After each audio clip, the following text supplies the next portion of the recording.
And welcome back to the Crypto Hulk Show. Got a good one lined up for you today. We're going to see the trends, massive trends in crypto. The biggest institutions in the world are jumping all into this. They're getting all set up. You still got time in crypto. You still got time to get set up because once this thing goes, the government's going to make crypto laws and stuff. I'm telling you. Some of these cryptos are going to be considered securities, whatever it is. You will be shut out. So prepare yourself now. Get an account at Caleb & Brown. Be ready because the government might say, you need to be an accredited investor. No more to whatever investment companies are out there. They might shut out certain people like you and me. If you're already a customer of Caleb & Brown, now you're locked in. Okay. That's one. Number two. I've got a few people that somehow are not contacting me on X. They're saying, we're trying to get a hold of you. Well, you maybe got the wrong X account. It's @ and then Crypto Hulk 19. It's all one word. The C is capital for crypto and the H is capital for Hulk 19. You guys keep leaving me messages. You're trying to get a hold of me on X. I'm not seeing any message.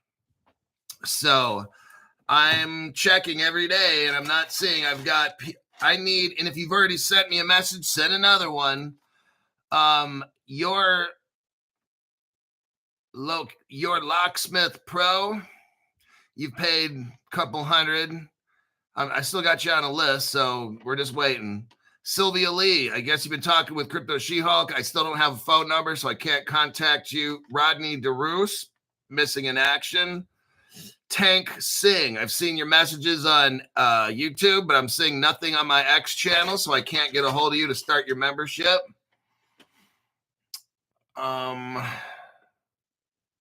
Let's see here. Another one, Truth Seeking 68. I got no phone number. Mr. Lucky, I got no phone number. So if you're in America, it really helps. I can text you and all that stuff.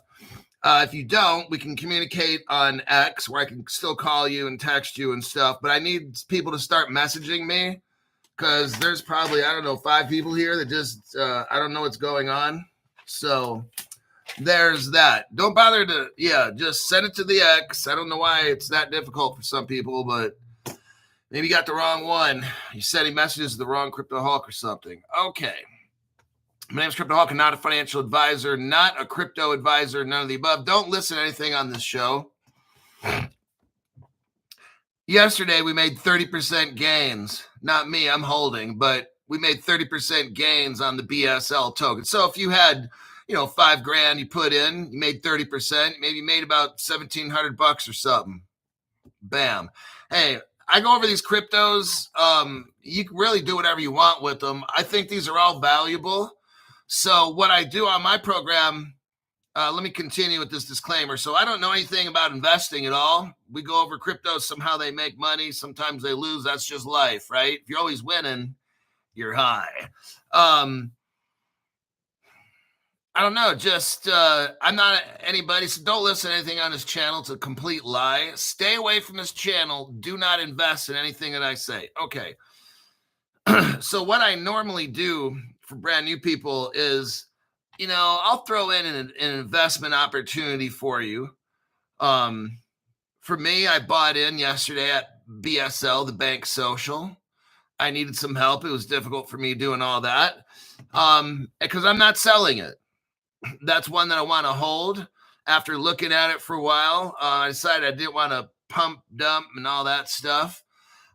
This is a crypto where all the United States credit unions are going to be using this platform called Bank Social. I'm holding on to that sucker because I'm in at 0.0003. I'm not trying to lose it. There could always come a time when maybe they shut off the liquidity on it and make it just for banks only. What if the government decides they're going to pass these crypto laws, right? And that BSL token, the government determines up, that's for institutional use, so they have to take it off the market. Guess what? I already got it, okay? So this is what I do. I'll just go over cryptos. If you want to buy them, pump dump them, sell. I don't give a fuck what you do. It doesn't matter. My thing is for those that, oh, I see somebody drop something big and red right there. Holy God. What do we got going on here? Mars Monco. I know that's from, I'm the dude from Instagram. Okay.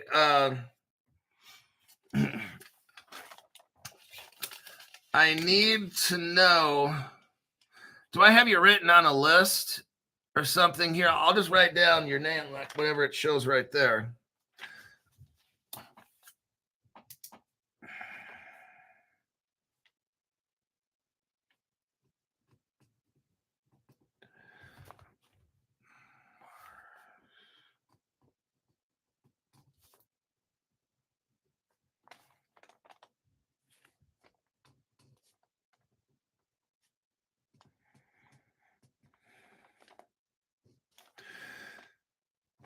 Okay. All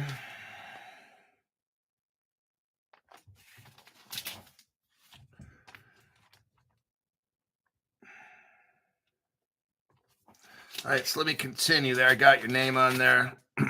All right. So what we'll do on the show, if you're brand new, I get a lot of new people coming in, is I'll spend hours researching a certain crypto and looking at like a use case and stuff. We go over it on the show. We look at, what is this crypto? What is it going to do? What's the real world use case with this crypto? Who's the partners of this crypto?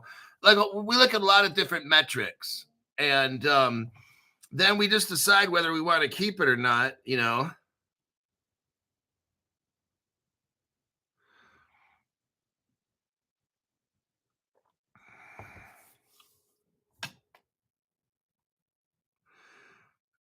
So I'll have to see. Wait, hold on. What's going on here? So let me get into this program. First 5 people: Gunner, AJ Singh, Thomas Cox, Sloggery, Brian Edwards, 552 Man, Grogu Guppy. Today's show, we're going over fundamental news. I will look today. Look, I can't always find these little things that go up 25 to 100%. That shit. So look, if you're brand new, just look, man. This shit doesn't happen every day. Okay, you're asking a bit much. When I find them, I find them. That's just how it works. Sometimes it might go boom, boom, boom, and everything's quiet for a while. You can't predict like this kind of shit, right? Some of you are like, well, I just invested yesterday and I'm not rich today. I thought in crypto we're supposed to be able to get rich in a day. It's possible. But I mean, the odds of that. So what we do is this. We take 30% here. The other day is 150% there. So there's 2x right there between. You just start adding up along the way all these different trades. If you want to pump, dump them, and buy back in, I don't care.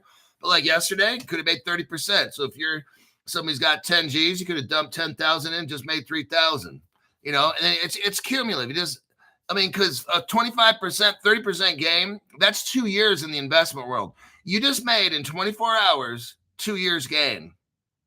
And some of you are like, well, I need to make more. Well, you obviously don't know what the fuck you're doing. Okay, that's why, you just need to shut up. Let's go. Let me take a look here at this article here. I want you to see how Ripple is blowing out and all the companies and countries associated with it. We're going to take a step back and quit chasing mini pumps right now. We got to look at fundamental. You got to look at what industry-wide is happening. Then you can start seeing trends on crypto. Here we have a company called WorldPay. I've been telling you about this for a couple of years now. WorldPay launches domestic acquiring capabilities in Thailand. Now, why we learn about WorldPay? Because WorldPay, I want to show you the evidence first. It's better if I show you the evidence and then we read the articles sometimes. This is one of those times. So here's WorldPay. They have a Ripple patent, number one. Let's take a look here. Thailand. I'm going to Thailand in less than 2 years. I'm going to probably spend a month there. I'm going to eat all their food because I love food.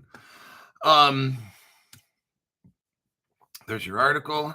Okay, WorldPay. Now, 2 years ago, WorldPay patent. So WorldPay is a payments company that has a patent and it utilizes Ripple technology. I'm going to leave that article right there. Next, a bigger company owns WorldPay. Now, they just sold it. WorldPay is utilizing Ripple technology, and this company is coming up fast and hard. Okay, this is what I'm showing you. Early, here's what I'm trying to show you about all these early Ripple partners. They're the ones that take off first. Okay, you want to know a trend? Watch my program. Find out all the early partners. You know, all that shit that I showed from 12 years ago, all Crypto Hulk, all those banks, all those payment companies, all those early fintech companies that hook up with Ripple, they all take off first. Okay, that's how the shit goes. That's why we look at who are the early Ripple partners. Those take off first. Those countries take off first. Okay. So if we're talking about a Bank of Thailand working with Ripple and Tranglo and shit like that, Thailand will be taking off before the United States, I believe, even. Okay, that's how this stuff's going to work. Now, here we have Fidelity Information Systems starting in 2019. So Fidelity is a payments company. Okay, it's a big payments company. After it bought WorldPay 6 years ago, then it became what? The world's largest processing and payments company. Whoo-wee. You thought Visa, MasterCard was big. This is the biggest one. The FIS, which is Fidelity, it's like an investment company, but Fidelity Information System. This is an affiliate, an LLC, a division, whatever you want to call it. Fidelity Information System is the world's largest payment and processing company in the world. They own a payment company called WorldPay that's utilizing Ripple. Now, what makes this fascinating is FIS is also a Ripple partner from 5 years ago. Let me show you this. So I want to show you all the tie-ins right here so you can see what's really going on with WorldPay growing all throughout Asia. WorldPay helps to make FIS the biggest payment processor in the world. If you're brand new and you don't have any XRP, that's like really fucking the wrong answer, all right? I want you to have a diverse portfolio, of course, but even if you got $100 XRP, you got to have some. Now that we've seen that, the article is going to talk about Thailand. So let me show you this. Thailand's oldest bank, which is called the Siam Commercial Bank, that's a Ripple partner. Just like in America, Bank of New York Mellon is the oldest bank in America, Ripple partner. Same thing in Thailand. There's your article right there. Lastly, here's Tranglo. Thailand is a partner of a Ripple company called Tranglo. Now, Ripple might have sold off the Tranglo shares, but they joined up when Ripple was a partner. Delgadov, thank you very much for the tax-free donation. Appreciate that. So there's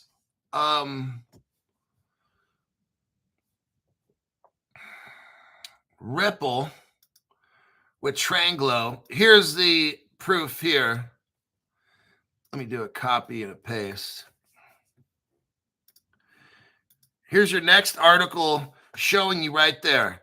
Ripple acquires a 40% stake in Tranglo.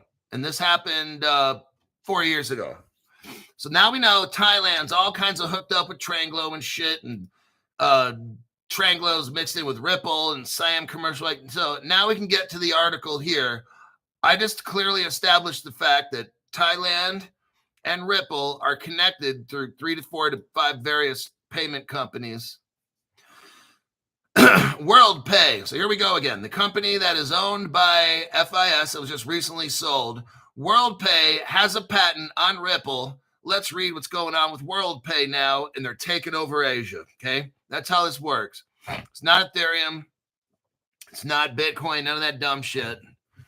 WorldPay now supports domestic acquiring capabilities in Thailand.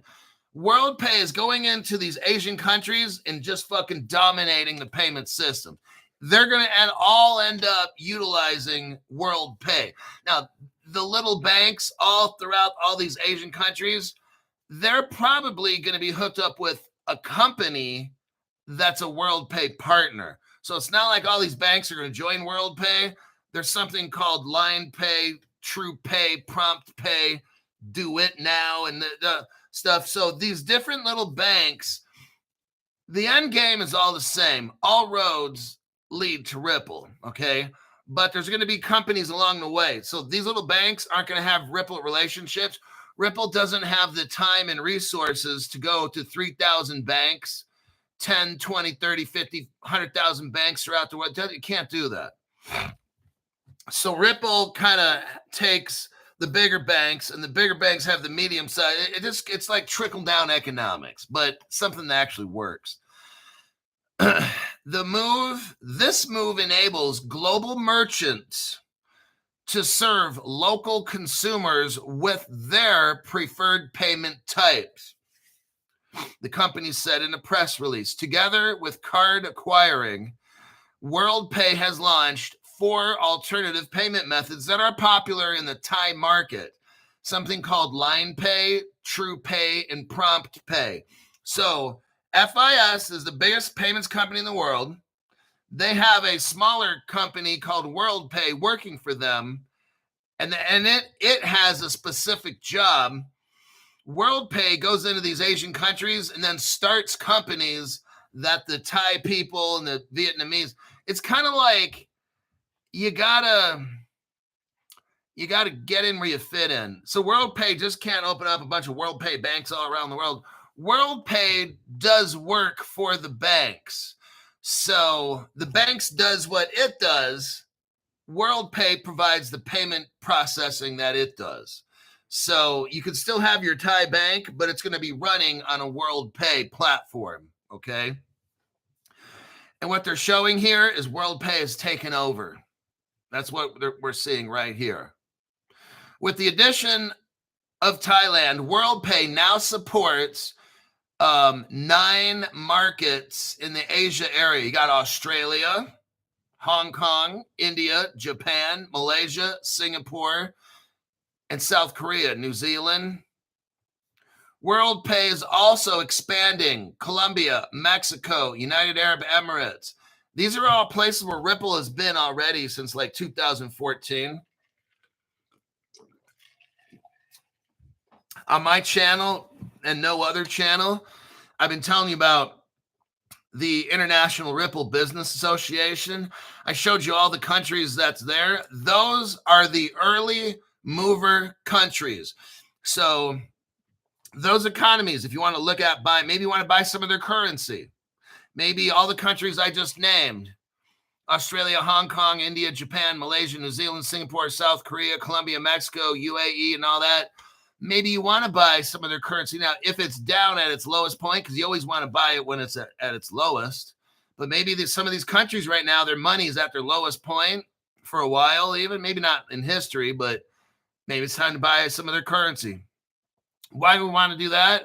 Because when all this takes off, early partnership countries are going to take off first, which means their money is going to go up.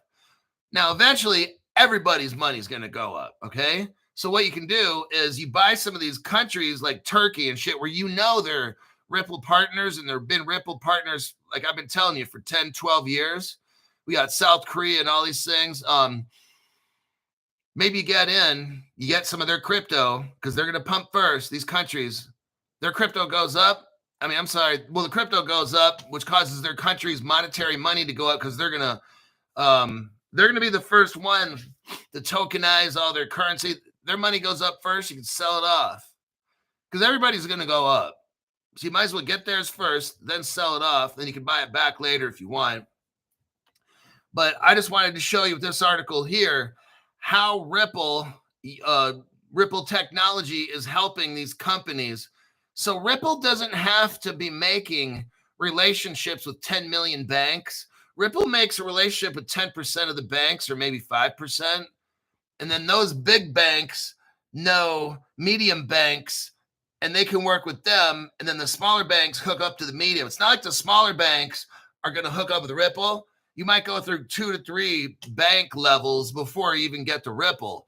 So they're not going to even, they probably never, this line pay and true money and prompt pay, these banks or money systems probably don't have anything directly to do with Ripple at all.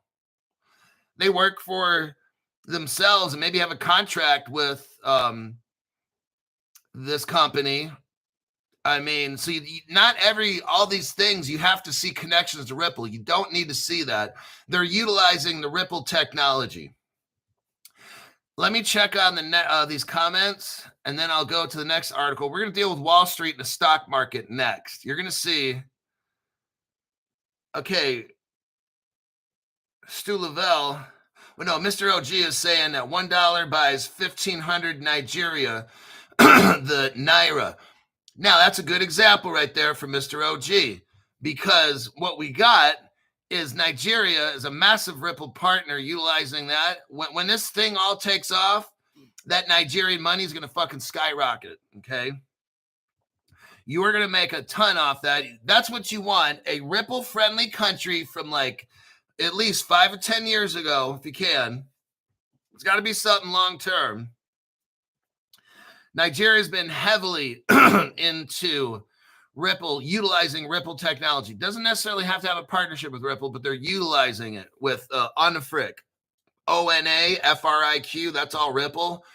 When this thing takes off, my belief is a lot of these third world countries are going to take off first. So if you have money, let's say you've invested all the crypto. I want something else besides crypto to invest in. Well, you might want to consider finding all these early Ripple companies in countries and investing in their money. That's one option you could do. The more, I don't care how poor a country is. If you look at, let's say Nigeria, good example. They're so fucking hooked up with crypto, ready to go. And I like saying it takes 1,500 of the Naira for $1, because that means the better their economy gets, instead of $1 equals 1,500 Nigerian Naira, it might go down to 500. It might go down to 100. That means you're making a lot of fucking money off that money, okay? So that's another way to look at things. We just don't invest in crypto only on this program. Sometimes look at other opportunities like investing in fiat of other countries, especially early Ripple partner countries. That's the ones I would. I'm not telling you to do shit, but I'm just saying if I was going to invest in some kind of country's money, I'd watch Crypto Hulk Show and find out all the early Ripple partner countries that I could find. That's the countries I want to invest in their money. Now, it's going to go up, but then everybody else is going to go up. But remember, you're buying it when it's cheap. And I don't know how to do all that stuff, so I'm not the expert. But go to some kind of a website where they have foreign exchange trading and figure out how to take advantage. So as that dollar goes up, you can have it started to get converted in. Like if you invested in eNaira, look, I don't know anything about trading. I already made all the disclaimers, okay? But you go to one of these foreign exchange trading sites and you invest in a certain kind of eNaira, let's say, and as its value goes up, the American dollar goes down. So it would take more American dollars to buy that same stuff. Go to one of those foreign exchange websites and look at how to use it and figure out how to take advantage of that, okay? Because that's good to know. Stu Lavelle says, for God's sakes, don't buy.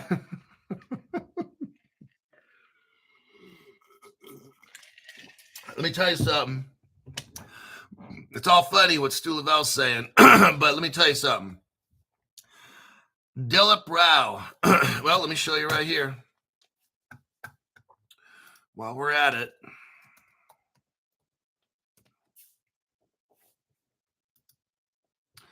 Let me show you something right here. Australia, I don't know if Australia's money is really down. And if it is, then now it's a great time to get it. And I'm going to show you why. Because Australia, 3 years ago, Australia had a Ripple executive there from day one. His name is Dilip Rao. He left Ripple. He started the company. He was there from like almost day one. Dilip Rao left Ripple to get hired by the Australian Reserve Bank. Oh, shit. Think about this now. So you have a Ripple employee working for the country of Australia, setting up their money system. To me, I'd get some of that Aussie money. Hopefully the Australian dollar is at a low, but if not, wait for the Australian money to dump. And when you think the Australian dollar is at its lowest point, buy that shit, okay? Because what's going to happen is you got Ripple all up in the Australian government's money. So I don't care how bad. If it looks at its fucking worst, that's when you buy the Aussie money, okay? Because you got Dilip Rao. I don't know. There is no other government that hired a Ripple employee to come in and take over their government like Australia did. You guys in Australia, hey, let it dump or whatever. Let it keep dumping or whatever. But when you think it's at its lowest point, buy that fucking Aussie dollar because that thing's going to come back with like a fucking hungry lion, okay? All right. Next article, we're talking about the stock market.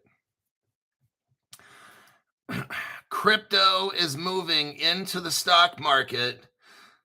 The stock market is running and will increasingly run on cryptocurrency. That's how we all get rich, okay?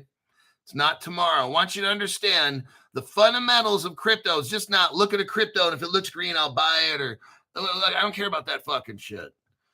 Look at Wall Street.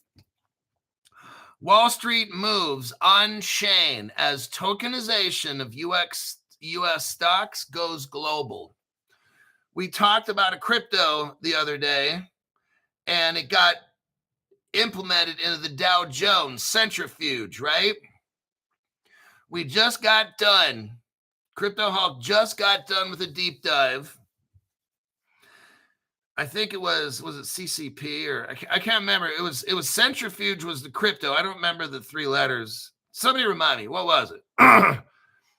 It was centrifuge, and the Dow Jones implemented this crypto called centrifuge.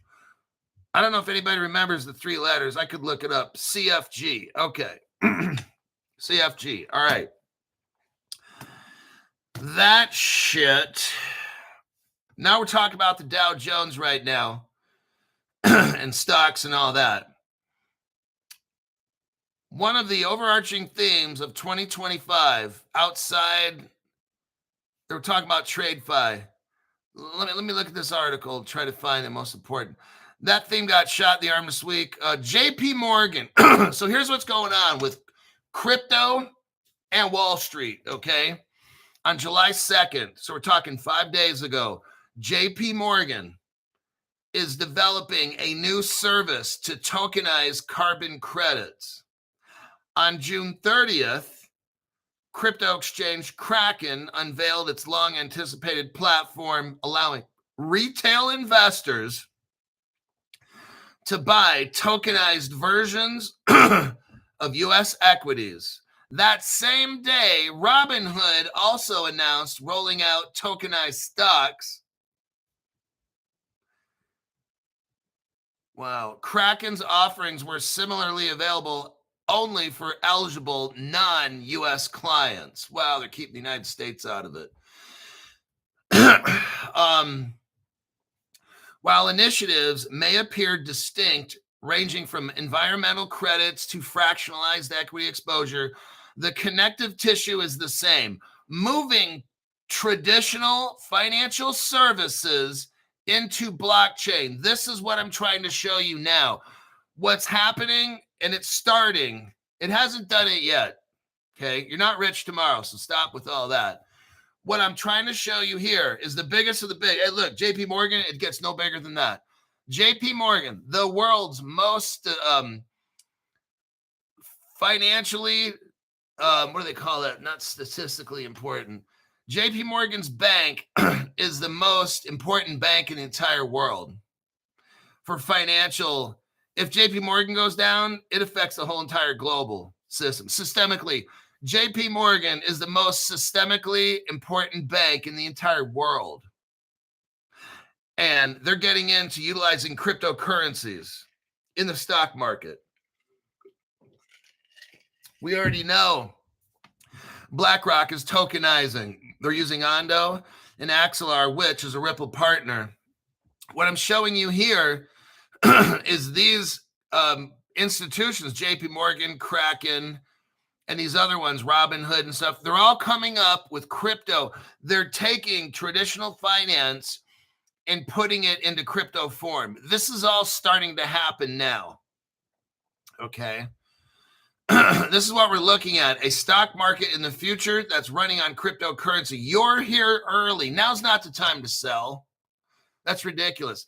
Now's the time to buy before the government says, we're going to now consider that crypto a security. Sorry, you can't buy it anymore.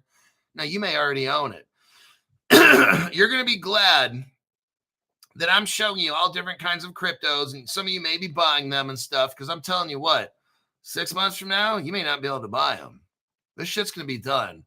These cryptos, CFG and stuff we're looking at with the Dow, you may not be able to buy that one anymore. They might call that a utility token or whatever the name is. I don't know the names. I don't care what the fucking name is. What I know is they're not going to allow you to buy shit at 0.0003 cents. That shit's those days are going to be over. You're lucky you got a channel like this. You're lucky that I like investigating shit. It's very interesting. I like to find out who the fuck is in charge of things, and I could start deep diving and find out. Then I could tell you, hey, this son of a bitch crypto has 3 zeros in front of it. You might want to watch the show to learn. And if you're interested, you might want to get it, okay? Because it's not going to be like this forever. Now's the time to buy. We're not selling now. So I don't know why the fuck somebody keeps saying, well, how do you sell? If you buy it, how do you sell? I'm like, you haven't even bought it yet. And now you're trying to figure out how to sell it. Like, that person is going to get fucking booty raped, okay? That kind of mentality. When I buy a crypto, the last thing on my mind is, how do I get out of this thing? I don't fucking care. I'm trying to get into it. And you know what? I'm a reasonably intelligent man. I'll figure out later if I want to get out and how I'm going to do it. I'm not concerned. That's zero concerns with me, how to get out of a crypto. All righty then. My thing is, I don't invest in something. If I'm thinking, how do I get out of this? I don't touch it. That's how I do it. If I buy something like I did last night with the BSL, I'm not thinking how to get out. I don't even fucking care. Right now, I don't even think I know how to get out of it, because the wallet, I don't really know how to use it. I'm not even concerned. I'm not trying to get out of it. I don't even care. Also, when you invest, I don't care if it goes to zero. Like, I didn't invest anything where I'm going to be like, oh my God, I lost $1,000. I don't fucking care. I believe in that. From what the information I studied, I believe in all that crypto and its use case and the companies involved. I'm not concerned. I'm not even thinking of selling. If I'm thinking of selling before I buy some shit, that's not what I want to buy. That's just how I do stuff. Okay. You can do it however you want, but before I buy something, I want to know, is this a solid project? And then selling it's kind of like, maybe, like 5 years down the road or 3 years or something, but I'm not thinking about how I'm trying to sell something when I'm buying it. That should be your warning sign. If you're figuring out how to sell out of something, then you shouldn't be buying it, okay? This article is talking about in the past, there was like regulatory hurdles, like Gary Gensler suing people and shit. All that stuff's gone. So you had 4 years of scaredy cats in the market. Like I told you already with this Gary Gensler, look, I got my crypto. I'm not concerned about tax. We don't have crypto laws, regulations. I'm not paying no fucking tax on any kind of crypto because it's not in the United States code. Now, you can run different than me and stuff. I don't fucking care. Okay? If I'm not seeing it in the United States code, I'm not paying no fucking tax on crypto. That's just how I am. You can do whatever. Your old tax attorney can tell you whatever. But last time I checked, if it's not in the United States code, all this other shit is IRS rules and policy. That's not law. I only pay tax where I'm lawfully required to. And last time I checked, SEC rules and guidance, IRS rules and guidance, that's not law. That's policy and procedure. That's not law. So that means I win a court case. Okay, that's how that shit works. All righty.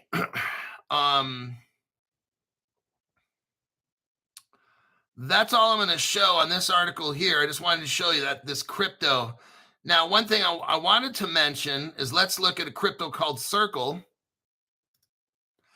And Circle made a deal with the New York Stock Exchange, didn't they? Oh, shit. So we're talking about stock market right now. New York Stock Exchange. There's a company called Intercontinental Exchange. They own the New York Stock Exchange. Circle is, now this is older news, 3 months ago. Whew, God, that's a long time ago. Circle is teaming up with Intercontinental Exchange to explore the broader use of stable coins. The partnership announced March 27th will see Intercontinental Exchange, operator of the New York Stock Exchange, explore the use of Circle's USD coin to develop new products for solution. And you know how fucking massive this is? That is going to create so much demand for Circle that they're going to have to probably get more fiat. See, Circle's tied in with the dollar. That's what makes this thing bulletproof, okay? It's not like a Bitcoin where it's taking away from the dollar. The bigger, listen to this, the bigger Circle's use case is, the more important the dollar becomes. See this? People that have a brain in government, which there's not too many, especially Nancy Pelosi and the Democrats, what they don't get is that this Circle helps strengthen the dollar. What they want to do in the Democratic Party is destroy the dollar so we can all be communist, okay? That's what they want. So Circle is like a capitalist, Republican kind of a crypto because it's based on the dollar to strengthen our country. And these other people, all they want to do is destroy the country, destroy all our customs, change everything, have Karl Marx and all these fucking whack jobs, put big old, posters up and statues of all these communist leaders and tear. That's why the Democrats are tearing down American statues so we can put up all the Cesar Chavez and Viva la Raza and all these kinds of things when we got to just say, hey, this is America, and that's what Circle is, helping America. Circle's based on the dollar. The more Circle gets used, and if the whole stock market runs on Circle, oh my God, that means it's American dollar. That means people all around the world can get Circle. They don't have to actually have an American dollar in their hand. This is what's terrifying to the Democrats because their goal is to get everybody dependent on the government. And what Circle's going to do is make it to where everybody can go get their own fucking job, start their own fucking business like I did. Instead of going back into the workforce, I got this little gig right here. It's a nice little side gig helping people get rich. So that's what's up with Circle. Now let's look at another type of, if you want to call it stock exchange, the NASDAQ. Here's a crypto. It's called XDC, okay? XDC is on Caleb and Brown. Let's look here. NASDAQ. So you got the New York Stock Exchange, right? Then you got like the techie, sciencey kind of a stock market. It's called NASDAQ, okay? Now, here's an article from 5 years ago. Here's how long they've been doing this, everybody. I think they're just waiting around. I think they're ready. And here's why I think so. The NASDAQ adopts Corda blockchain. NASDAQ adopts Corda blockchain. Is that pretty simple to understand? This was 5 years ago. And what are they using Corda blockchain for? Corda utilizes the XDC crypto, brand new people. It's about 5 cents a piece. If you're on welfare, you can afford this one. NASDAQ adopts Corda blockchain 5 years ago, just saying. For what? Digital assets exchange software.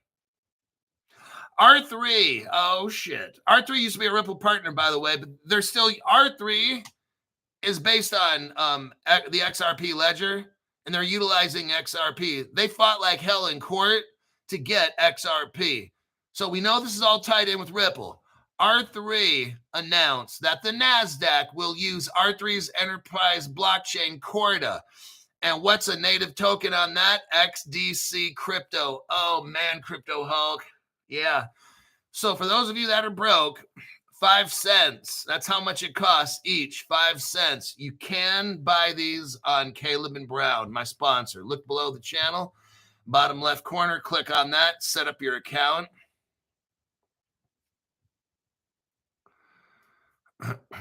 The collaboration between NASDAQ and R3 is another example, another important milestone in NASDAQ's continuous development of technologies that support the creation. He continued, R3 Corda platform will fit well into NASDAQ's technology ecosystem and partnership strategy, and allow us to harness the power of scalable design and a new level of interoperability.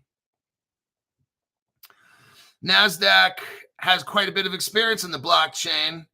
A year ago, it signed a deal with Microsoft Ledger Blockchain, Microsoft Azure. Now, here's an article here.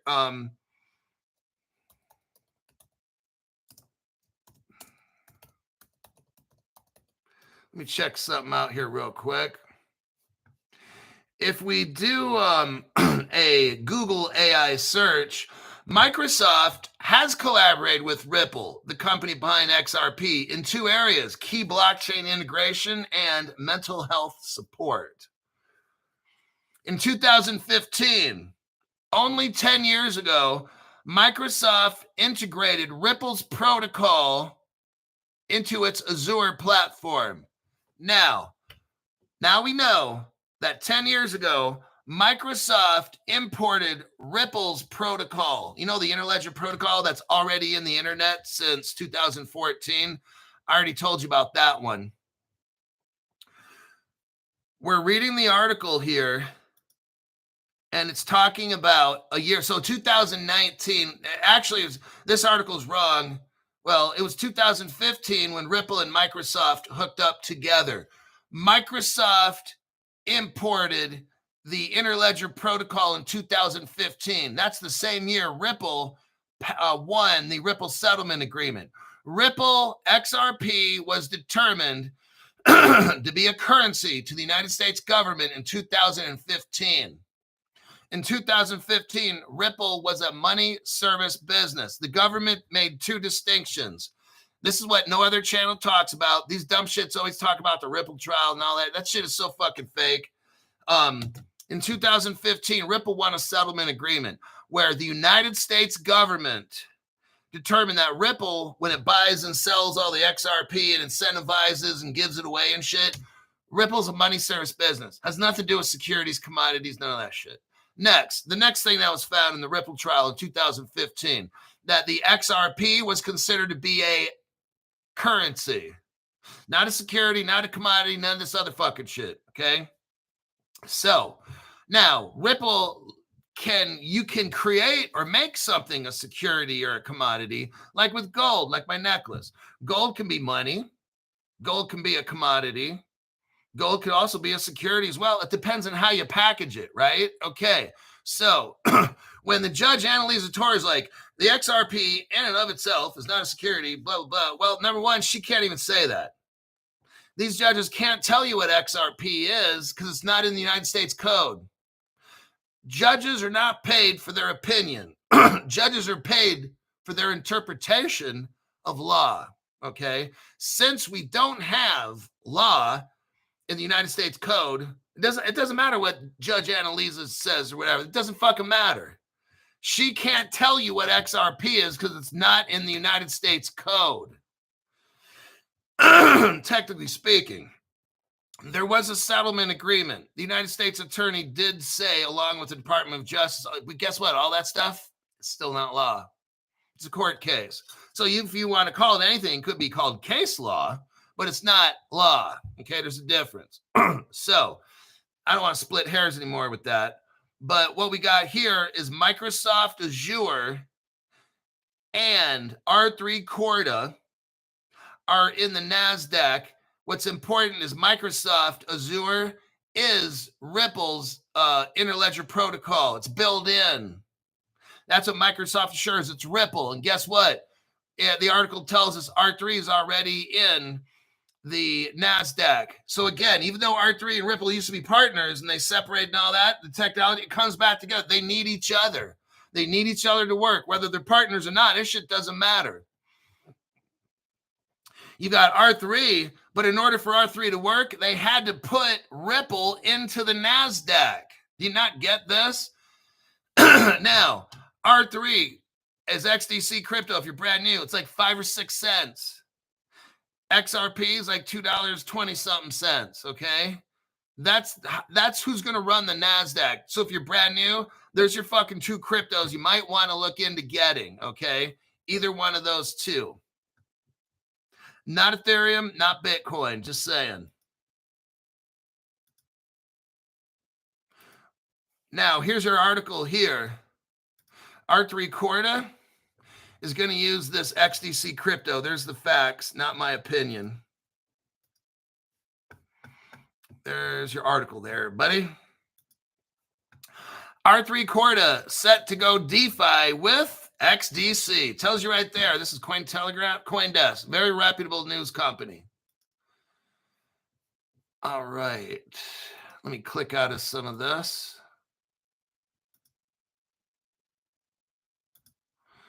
All right. We're at 47 minutes. Let me check the comments. Probably time for 1 article, maybe 2.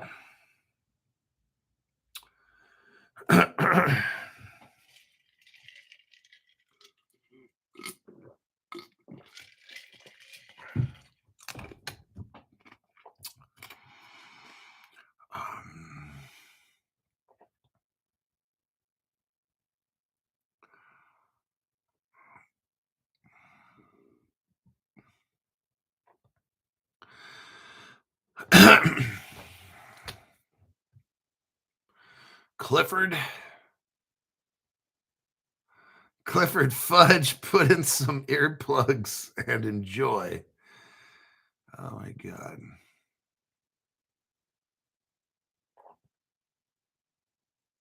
Okay, let's go to the next article, Philippines.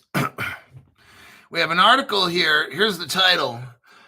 So now we're going to go over to Asia. The Philippines plays an important role in digital payments push. Let me highlight some of this. Manila, Philippines. I visited there back in 2019. I think it was April to May. About 6 weeks, I was in pretty much Manila. Hot as fuck. Oh my God, horrible. The Philippines is emerging as a key player in the association. But I will tell you what, though, as poor as the Philippines are, I didn't feel like if I was in America in a poor neighborhood, oh fuck, it'd be all bad. The Philippines, I was in some poor neighborhoods. You know what? Not once was I afraid for my safety. You go into America, fuck, it don't matter. These people are crazy in America. You can be in a rich neighborhood and they breaking into cars and shooting people and stuff. But and especially if you go into an American ghetto, oh shit, forget it. You're dead, right? In the Philippines, I was there. I was in a pretty bad area. Not like the most ghetto part you can imagine, but I was in the ghetto part. And these Filipinos didn't steal shit from me. Now, I left my water jug you know, those metal water jugs that keep cold water cold like all day. I left it in this little tricycle thing they got. I don't know what they call those little things with the 3 wheels and shit with the motors. And you're breathing exhaust fumes the whole time. I left that in there, and then when I saw the dude 5 minutes later, it wasn't in. So he probably took it, and you know what? He needed it more than me anyway. I don't know if he took it. I don't want to say he did, but I wasn't pissed because it's hot as fuck there, and that thing's going to keep that dude's water and ice cold all day while he's out in that heat driving people around. So just like in the Philippines, like if they're going to steal something this is just my perspective only. And I know there's some very bad Filipinos, just like there's very bad everybody. But when they steal some shit, they're going to fucking need it. It's not like they're going to go, they're not like someone's going to try to rob me for my Jordan shoes so they can be cool and wear them. In the Philippines, they're going to, if they have to beat me up to steal my shoes, but they're going to sell them so they can go feed their family. I'm not justifying it. I'm just saying that's how it goes over there, okay? Not like in America, you can go get a job in America. In the Philippines, there's like no jobs. So I lived there for 6 weeks. Fucked up. I understand what those people have to go through. I'm like, shit, I'm not trying to rush back here at any time, but that's a place where, God, man, they're so fucking poor there. Anyhow, that was my little journey. The Philippines is emerging as a key player. Well, I'll stop right here with that. The Philippines, massive Ripple partner. Let me continue. So in a report filed, Powering Payments. Now, I don't know who did this report. The Macroeconomic Research Office. I mean, it's reputable. It's not done by National Enquirer. It's done by the government. So the role of technology in ASEAN's Regional Payment Connectivity Initiative. Sounds like a really exciting report. The role of technology in ASEAN's Regional Payment Connectivity Initiative. Hey, let's just hear what important information came out. It highlighted how the Philippines' growing adoption of fast interoperable payments positions the country to benefit from and help shape the regional payment connectivity. Okay, stop. Why is this important? Crypto Hulk, I'm not seeing green candles going up right now and anything. Okay, here's what you need to understand. Today is a fundamental news day where we've got to understand the basics of how this shit works, okay? How do we get rich, okay?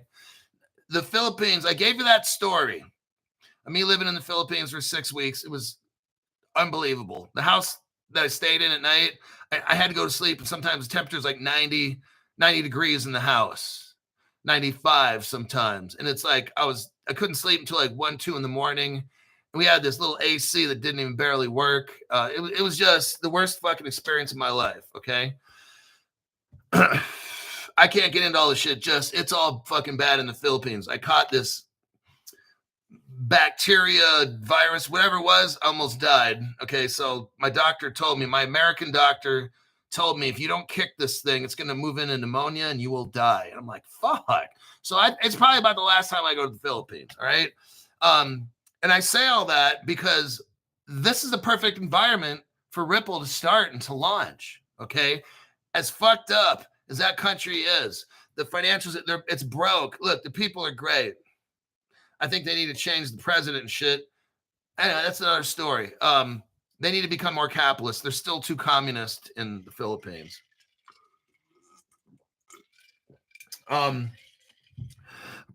It's the perfect environment because there's so much friction in the Philippines as far as payments, and they don't got this and you don't have that. It's just easier with phones and technology and shit like that.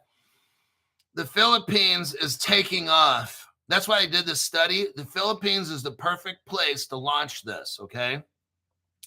Right now, I think the Filipino dollar is like 1 to 50. So it's something like that where the Philippines would be a good place to buy some of their money because their currency is going to take off, okay? This report is showing how the Philippines is utilizing cryptocurrency technology to smooth out, to fix all their problems there and to help speed up moving money around. They have a project. It's called Project Nexus.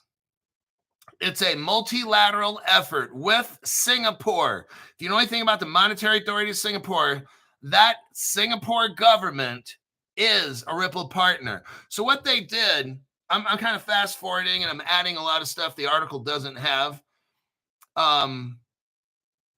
First off, they're running ISO 20022 in the Philippines. They're getting all set up. How did this start?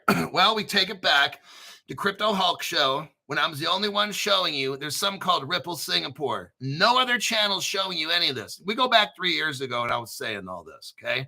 Showing the articles and stuff with evidence, showing you the Ripple customer list for the past 3 years almost. Ripple and Singapore started a relationship in 2013-14. They had a crypto exchange where you had commodities. They had all this stuff, and they were running it, and it works, okay? Let's back up now over to here. So Ripple perfected all this technology stuff. Now it's being introduced into the Philippines, and it's working brilliantly. They have something called Project Nexus. You got the Singaporean government mixed in the Philippines to help them get up and running, okay? You've got to have, it's called the Bank Negara. Malaysia Bank is involved in this too.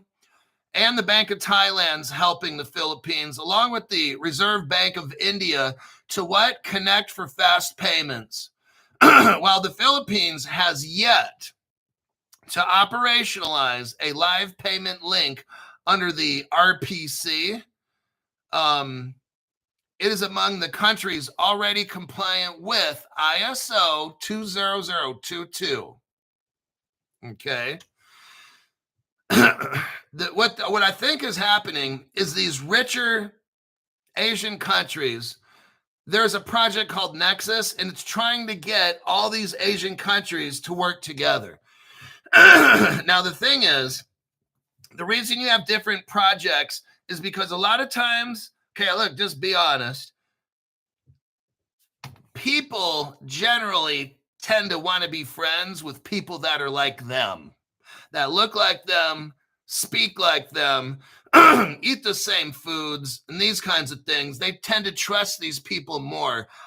I'm not a sociologist. I'm not giving a speech, okay? It's just certain people that for, let's say, thousands of years have interacted together. They don't trust the people across the ocean. A lot of them share the same heritage, religious beliefs, food, customs. You don't trust this dude who lives in Russia and shit. These Asian people, they deal with each other because they've been dealing with each other for thousands of years. Some of these cultures go back 2,000-3,000 years, okay? That's why the fuck they don't trust anybody. So in this project here, Project Nexus, you get Singapore, Malaysia, Thailand, India, because a lot of the Malay and India, there's mixtures all in there. Very similar. India goes back thousands of years. You get all these people, and then you throw in the Philippines.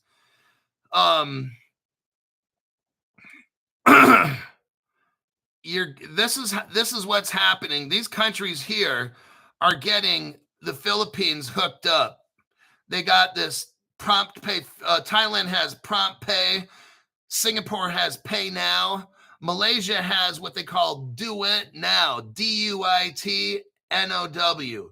So in Malaysia, in Malay, like do it means, I forgot what that means, but that's an actual, they just blended together. That's what they're doing. These other Asian countries have already joined with Ripple, Tranglo, whatever it might be, and they're trying to get the Filipinos hooked up, and then the whole Asia becomes like a massive hub. So they're all trying to help each other get this done.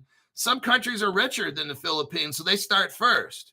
But they're trying to get the Philippines to get mixed into all these payment systems. That's what's going on. Let's look at some evidence here. And the Chinese are knee-deep in this as well, because the Chinese have a very strong hand of control in these little tiny Asian countries. Look, here's my evidence for saying this. It's not just an opinion. Here's your first video. Go to the 10-second mark. 10-second mark. It says here, Philippines, largest digital wallet is called Gcash, and it adds Circle support. Now, this is March 2025 right here. The country's largest digital wallet platform now offers support for stablecoins with Circle. Okay. Now, if you go to the 17-second mark, we're talking about Gcash, the Philippines' largest digital wallet. You know who owns that? China. The digital wallet owned by China's Ant Group. Oh, damn. Wait a second, Crypto Hub. So, there's something called Gcash in the Philippines. It's their largest digital wallet. They're integrated with Circle. Now, Ripple's all in that area as well. So they're integrated with Circle. That digital wallet is owned by China's Ant Group.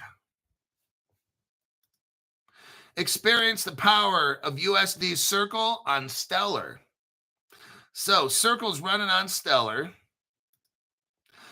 In this, let me just show you that article there. If you're brand new, I'm doing this for people that are like brand new.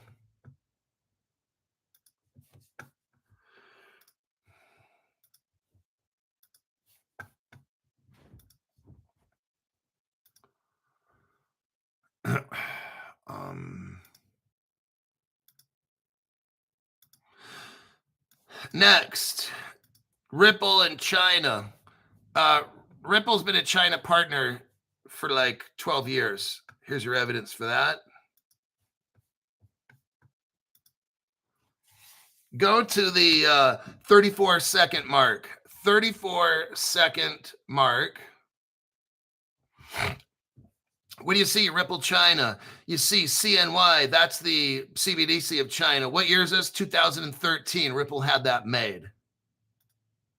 Now, I have another article. I can't show it to you here. I made a little video on it. It's a Ripple China timeline. 2013. The Ripple China Trading Center was launched. And guess who was there from day one? Alipay and Tenpay. That's Tencent and the Ant Group. We just saw with the Philippines, March 2025, integrating the Gcash wallet. China owns the biggest, or AntPay. Ripple's all tied in with Circle. They all work together. But what I'm showing here, no other channel has this kind of evidence at all. I'm looking at a web page from 2013 showing that Ripple China was a thing, and Alipay and Tenpay were already involved 12 years ago. No other channel has evidence like this, all right? You're learning from the best. Now, we again have the Philippines, Thailand, Malaysia. Let's look at these again. Here's all the Ripple connections. This article here, Siam Commercial Bank, Thailand's oldest bank, Ripple partner. Next, here's a video. It's going to show you, remember, Monetary Authority of Singapore is heavy into this, right? Well, that's a Ripple partner as well, helping out the Philippines, Thailand, Malaysia. That video there, I just sent you, go to the 2-minute, 16-second mark. 2-minute, 16-second mark. And at around the 3-minute, 50-second mark, you'll see how Ripple Singapore had gold, silver, commodities, securities, shit like that. Basically, a Ripple liquidity hub 12 years ago. Okay, all the shit was done. Here's Malaysia. They're helping out Singapore and the Philippines. Malaysia is a member of Tranglo. I showed you earlier, Tranglo is a Ripple partner. Ripple owns 40% of Tranglo. Here's your evidence here. So Ripple's already in all this, along with Circle. Philippines seems late to the party, but nonetheless, these little companies will take off. These little countries will take off before America. You'll see. They may be little, but that's all the game plan. That's what the government had in mind. You get these broke-ass countries like the Philippines and Mexico. These were all Ripple was there from day one. Nigeria, these countries in Africa, Ripple's already there, okay, trying to get it all hooked up.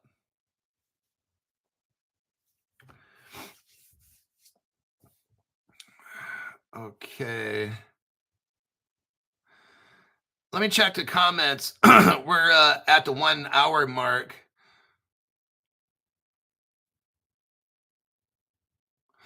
Yeah, Sylvia Lee, I'm not getting any messages. If you're a member of the $500 club and you're trying to get a hold of me on X, I'm not getting messages. So you need to set up a separate account and try to contact me again because there's something wrong.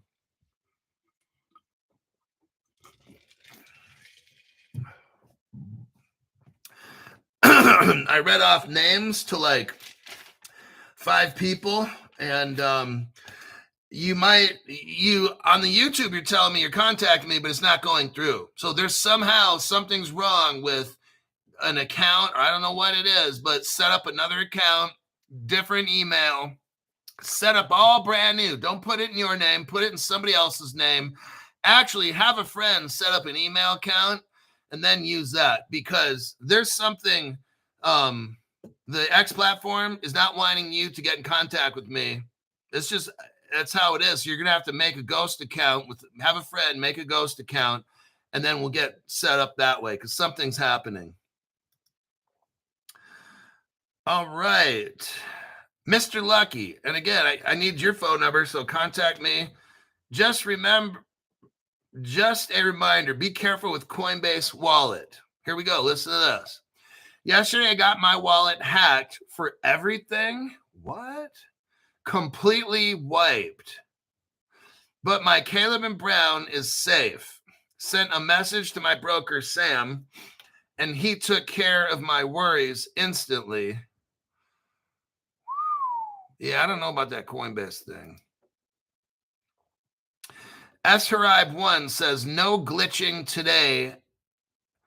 Yeah, on YouTube. Yeah, it's because I'm going over fundamental news and I threw in some stuff, but YT gets funny on things like, oh wait, Mars Monco says X is blocking you. Yeah, that's what I'm seeing. I know people tell me, that's what I'm saying. It's all these platforms. They know who Crypto Hulk is, and they're scared to death of my channel. So it might show I got 4,000 fans or something. There's probably like 300,000, but but they block, they shut down, they turn off people's accounts, all kinds of things, because there's no other channel like Crypto Hulk. I just dig deep and expose facts. They can't handle that. They're terrified of this program.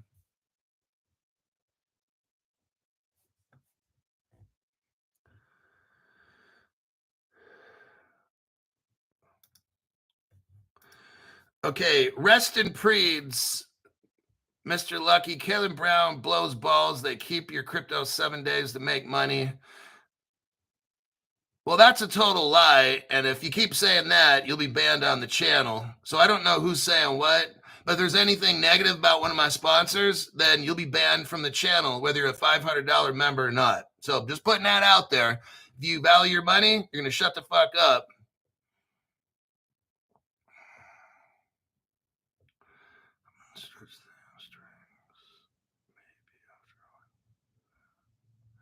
Coinbase. Oh, Coinbase. Okay, got it. All right. All righty. If there's no other questions,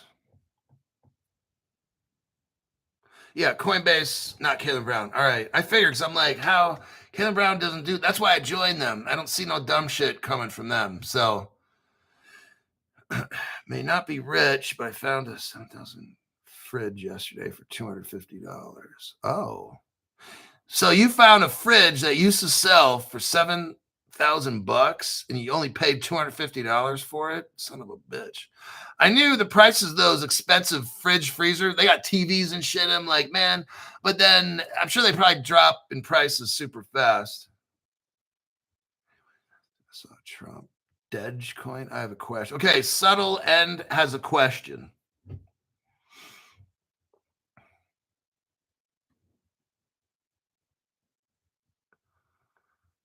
Subtle End, how you feel about staking? I guess staking with a K, BSL. I'm not doing anything right now with it. I mean, it's 0.00. It's 3 zeros and a 5. I'm not staking shit till I'm seeing at least $5 or something, right? Like, that's just me. And then I got to know, we got to have crypto laws, regulations. Somebody's got to protect my crypto if it gets hacked. So I'm not doing anything. I just bought the BSL. I know what it is. I'm in early. See, the BSL, Banking Social, it's a platform that all the credit unions in the United States will utilize. I bought into this, and I'm going to wait for it to take off. I'm fine. If I don't make any money for a year, I'm cool. Like, I'm not trying to make money, okay, on this deal. This one is one that I want to own. I'm not trying to get out of it and then can't get back in, or they close wallets down. Look, you got to do what you think is best, all right? And for me, it's not what's best. Salvador Ramirez. Thank you very much for the tax-free donation. Appreciate that.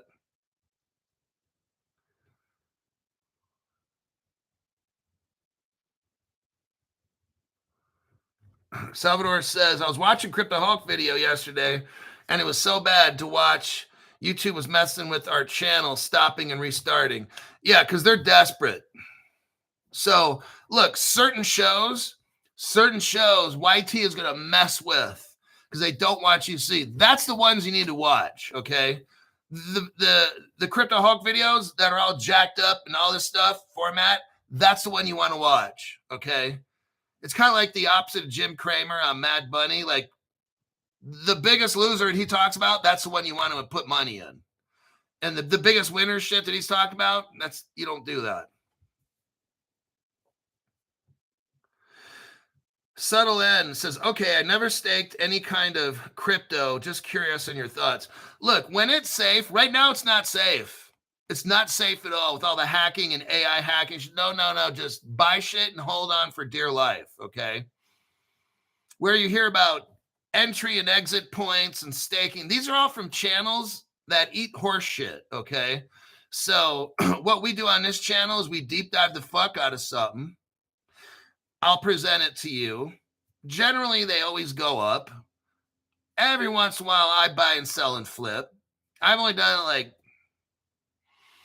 twice maybe in a couple months, so I don't do it that much. This one we talked about, I'm not flipping. I don't want to lose this thing. Like, there's no fucking way. I'm in on something from like day one.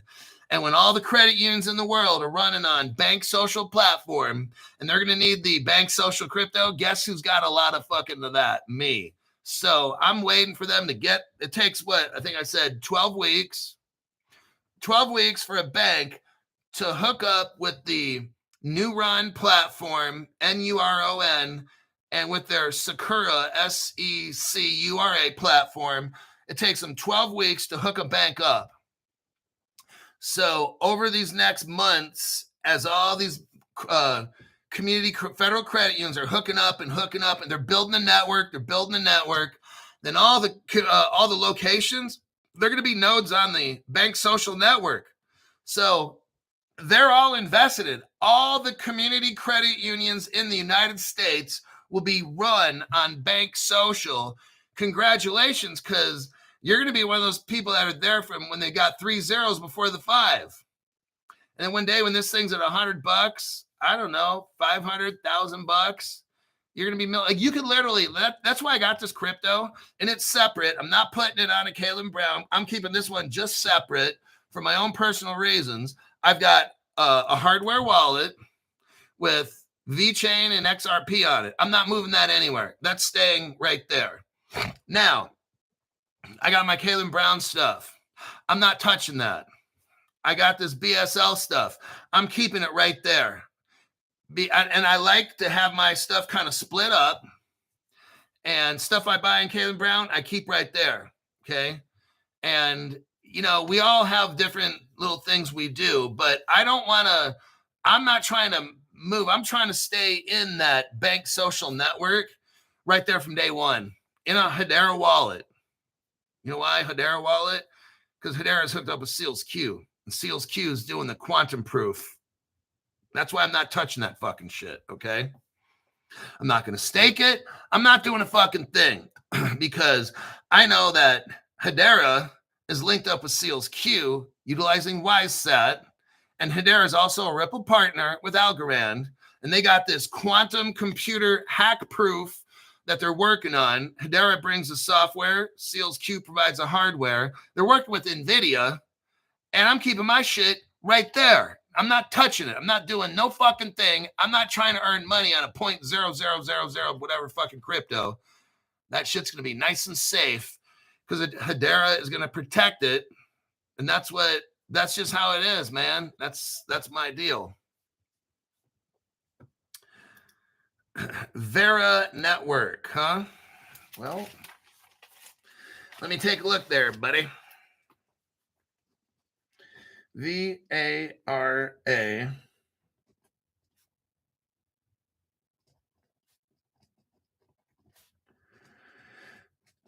Okay, I'll look into that in a few hours. Mr. Lucky. At Hillbilly. That's when my Coinbase wallet went south after I used the VPN to create MEXC wallet to transfer USDC from my Coinbase wallet. All gone. Oh, shit. Hold on. So Mr. Lucky said to Hillbilly, he thinks he knows when he lost, he got hacked. When my Coinbase wallet went south after he used a VPN to create MEXC wallet to transfer USDC from my Coinbase wallet. I don't do any of that shit, you guys. See, I can't even, when I got my bank social, I had to have this guy from my channel walk me through it. And then I halfway fucked it up. Now I got the bank social, but I don't know how to do all the other shit I need to do. I don't even know what he's talking about here with VPNs and I don't know. I don't do that shit. So that way I can't fuck shit up, right? So the best thing to do, Kalen Brown, don't touch shit, okay? That's why Kalen Brown doesn't stake. They don't do this. They don't do that. That's why I like Caleb and Brown. I don't want them doing shit. Don't fuck with my shit. All I want them to do, Caleb Brown utilizes Fireblocks. Fireblocks is used by the top 2,000 banks and financial institutions in the world. Caleb Brown buries my crypto 300 feet below the ground, and they don't touch it. That's exactly what I want, okay? That's all I want. Don't do anything with your crypto. Just put it in Caleb Brown, and they'll bury it 300 feet below the ground with Fireblocks, okay? Because there will be a nuclear blast that goes off. We call it a black swan, okay? I want my shit with Caleb Brown 300 feet below the ground. That way it'll withstand a nuclear bomb, all right? Michael Brown says, I appreciate you. Well, I appreciate everybody for being here. Or it would just be me. Now, I've seen those channels. There's this one channel, I don't watch it anymore, but it was like a medical kind of channel. And this woman had literally 3 people watching her show. And I went through her history. She's made hundreds of videos with only like 3 views. And I'm like, what the fuck are you doing? Will Easky, Hulk, could you look up BNKR? Went up 2,000% since late release in 2024. BNKR, okay.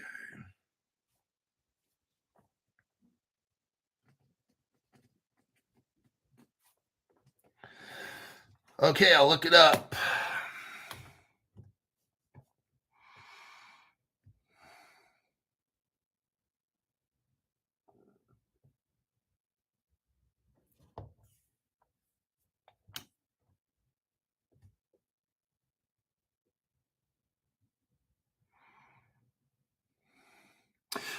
Yeah, Mr. OG. So I gave him the $500 membership because people needed help getting BSL. And I know how much tech people can charge for people to help you set up wallets and stuff. And so I don't know if this guy, if Mr. OG charges people or not, I don't care. It doesn't matter. But I gave him the membership because he just came right out and said, I'll help people get hooked up. I'm like, that's leadership right there. So me and him will coordinate. And if he has any questions or if he wants to invest in something, I know he's a pretty sharp guy. So, but we all have our skills of what we're good at. So if you want to survive on an island, you want 10 people that are smart in all different kinds of things. You don't want them knowing. You don't want 10 people just like me. Well, that would be a disaster. But you have a mechanic, right? An electrical guy, a business guy, a doctor, shit like that. You know what I'm talking about. So that's why I have in this channel. I got people that are good in certain kinds of areas because I can't do what he does. I like doing what I do. Mr. Lucky. What does Mr. Lucky got to say? Also, he called Coinbase and they said I was out of luck. Nothing insured, nothing they do. Caleb Brown all the way. Hey, you know, I'm a pretty skeptical person if you haven't noticed. And I usually don't like most things. But when I go into something, like I always wanted a sponsor on my show, and then for years, but never got any. And then all of a sudden, Caleb Brown came around, and I was skeptical at first. Oh yeah, I didn't believe. I thought Caleb Brown was a scam thing, and who's this Jim working for them? He's probably some kind of scammer guy. And so I did the best thing. Told you guys. I looked into him pretty solid and did a lot of research, looked at the bad reviews, the good reviews, because I want to look at both. And then after a while, I'm like, you know what? I kind of like this company. So I told you guys to join. Had you guys join up, and it was nothing but positive for like 5 weeks. Everybody was super happy with Caleb Brown and stuff. And then I think I got an email or something from Caleb Brown like, hey, you know, are you going to be an affiliate? Because it seems like we're getting a lot of Crypto Hawk fans and everybody's happy. And so then I asked everybody, hey, I'm ready to join them. They're ready to hop on board. They're going to be part of the Crypto Hawk show. How do you guys like Caleb Brown? And everyone's like, yeah, we love him. So that's when I joined. After like 5 weeks of having everybody test drive it, I didn't hear of any problems. And, you know, there's always going to be some kind of an issue in a business. You know, that's just how life is. Nothing's perfect. So I expected there to be more problems. There really wasn't. I thought there was going to be some. There's almost no problems at all. So I'm like, oh, okay. But it doesn't matter. I mean, if a business has a problem, it's just common. Like people buy something, it breaks, or you go buy chocolate milk from a company, somebody gets sick. I mean, that's just how it goes. Like there's, you know, but when it's chronically, everybody's getting fucked up. That's something different. But there's always a glitch. I mean, you know, Lamborghinis, maybe they have a turbo problem and that's just how it goes, you know. But Caleb Brown just never had no issues, and everybody was happy. So I joined. So it's different. See, how I join is different than other channels. I want you to watch this too. Other channels will get a sponsor and try to get you to join. Okay. I talked to you about this company and wanted you to test them out. I wasn't a sponsor with them at all. Actually, they kept bugging me like, are you going to join? Are you going to join? But I'm like, no, until I want to give this like 5 weeks. I want my Crypto Hulk people that watch my show to use your services, call you guys. Then after 5 weeks, it was just nothing but positive stuff. Then I said, you know what? I'll take them as a sponsor. So that's how I work. So the other channels do things opposite. They hook up and then they sell you on a particular thing. My show is the opposite. I had you guys join somebody that's not even my sponsor. Tell me how you like it and tell me if you think they should be a part of our show. That's how it works at Crypto Hulk. Okay. All right. That's the end.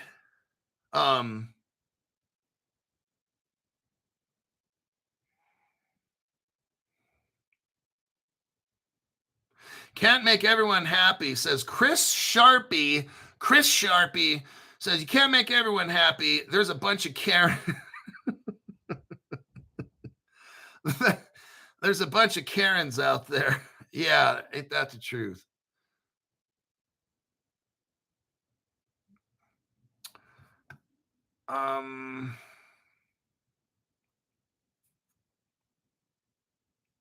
I think that's it. All right, I gotta go. I gotta do a thing called life.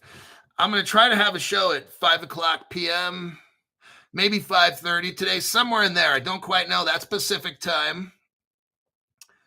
And other than that, I gotta go. I'll see you later.